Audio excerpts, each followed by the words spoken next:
Krishna and Mythology.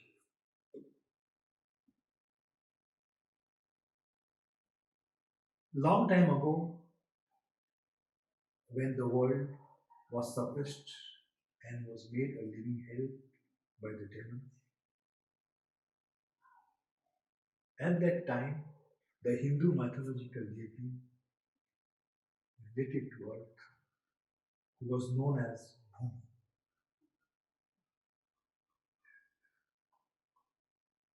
Bhumi went to see Brahma to tell of the atrocities that earth faced due to the continuous injustice at the hands of the demon kings.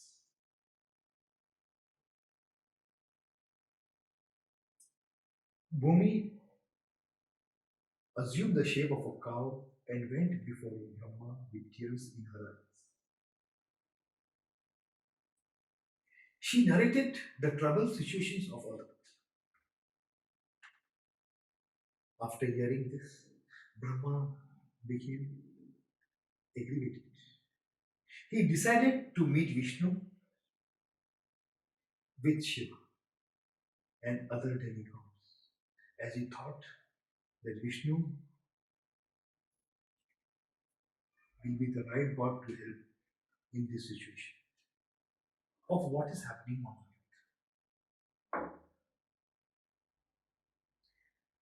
As soon as they reached the ocean where Vishnu was residing with his consort, goddess Lakshmi, they started to recite mantras which would evoke Vishnu.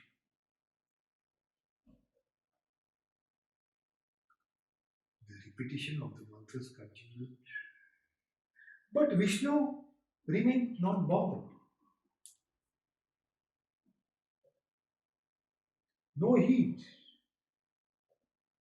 On seeing this, Brahma decided to sit for meditation. And it is said that after being in meditation for a few days,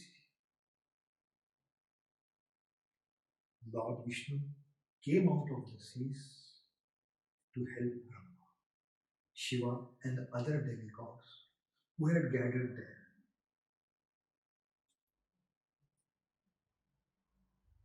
For this event, it is written in the beginning of Srimad Bhagavatam in Sanskrit as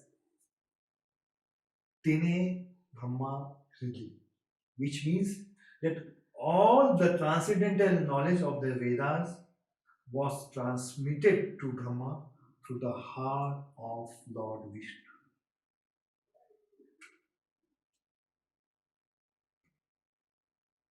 In this predicts a strong message from Vishnu was transmitted to Brahma, which assured that very soon a supreme God will appear on earth and he will destroy all the demons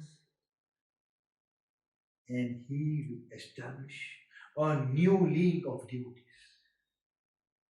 and he will establish a new thinking dharma.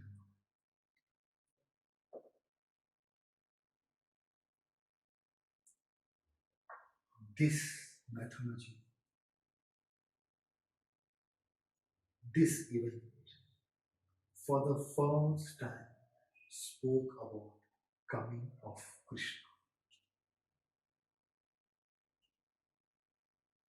It is said that by this message, Krishna was coming. And with his coming, he will destroy all the demons on this earth. If you carefully observe all the killings which Krishna did or arranged to do, were all of the kings and the politicians which ruled the earth at that time.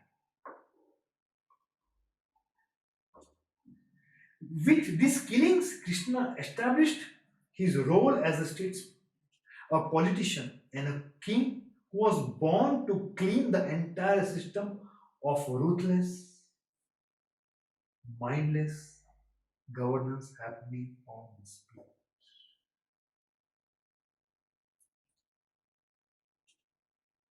This is evident from the very fact that he killed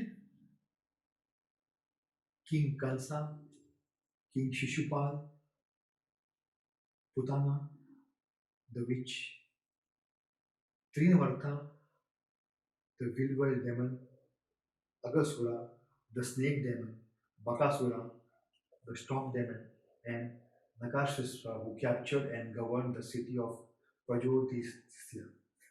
The way he prompted the death of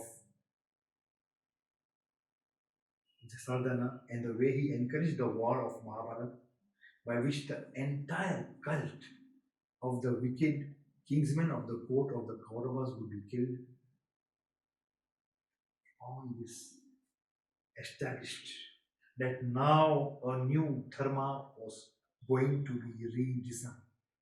As if a new way of living, a new way of religion was going to be born.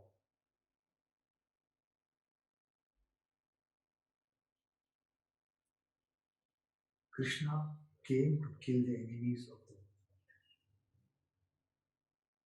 world, to show a path by giving this world the magical Bhagwad Geeta.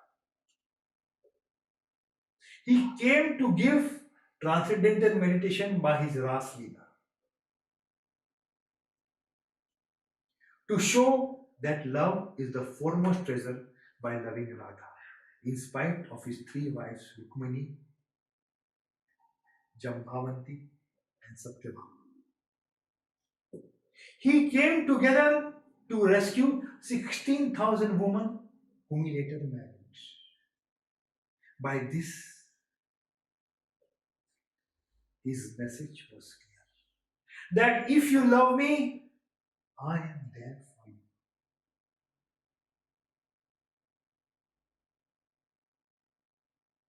Krishna said, the only way you can conquer me is through love.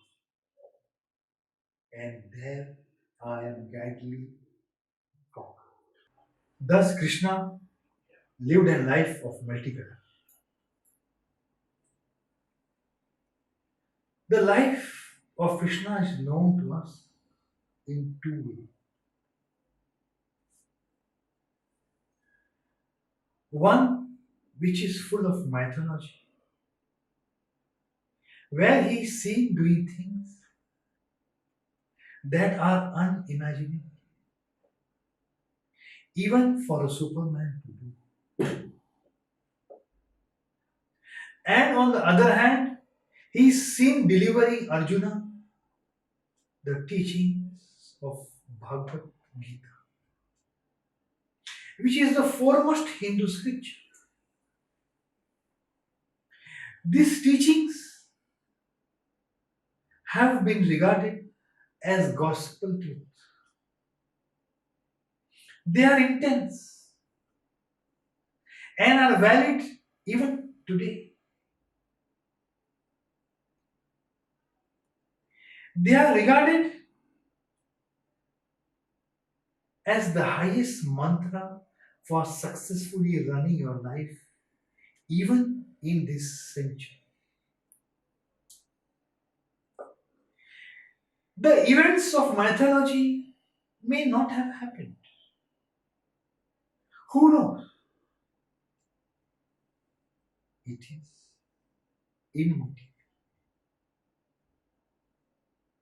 But they have great significance.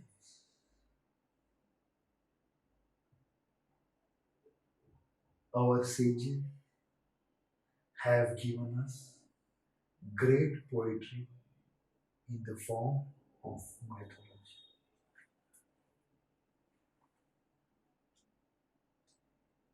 They are just ways to explain things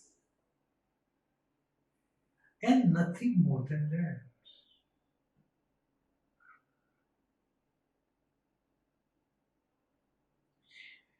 They are full of excitement, exaggerations too. No doubt.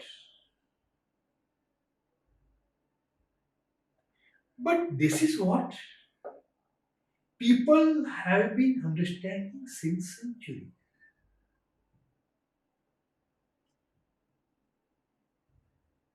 Mythology has dual effect. It is highly attractive. It pulls people towards it. This is the reason perhaps people go towards religion because they see their favorite god do things which are beyond imagination. They want to see the god as superhuman.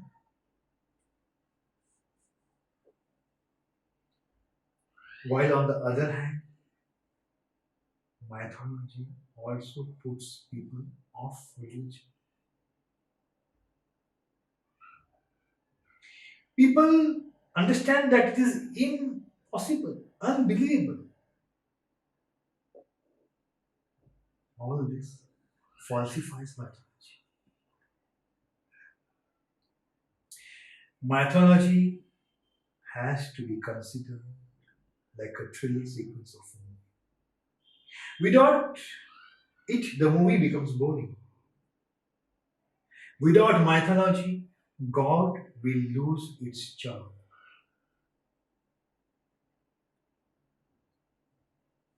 Over century, mythology also got its several variations. No stories remains the same. Either something is added to it or something is removed from it. The original texts are not available. Whatever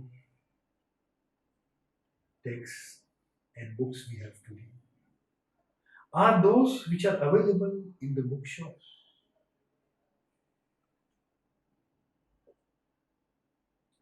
With time, they are penned and edited by many authors. With time, such books of mythology, of religion, have become our scripture.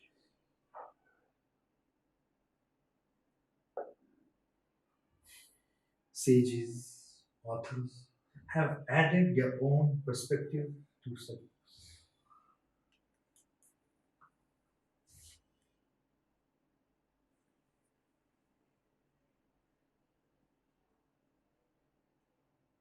We even do not know that the stories what we are reading today are they real ones or not, and are they really thousands of years old. But it is for sure that all these stories, all this mythology have been twisted over the time. If you see the name of Krishna, it also has many spellings. Some write it as Krish. Some write it as Krsan. Some write as Kisha. We do not know. We do not even have a common decision on the way Krishna's name is to be pronounced.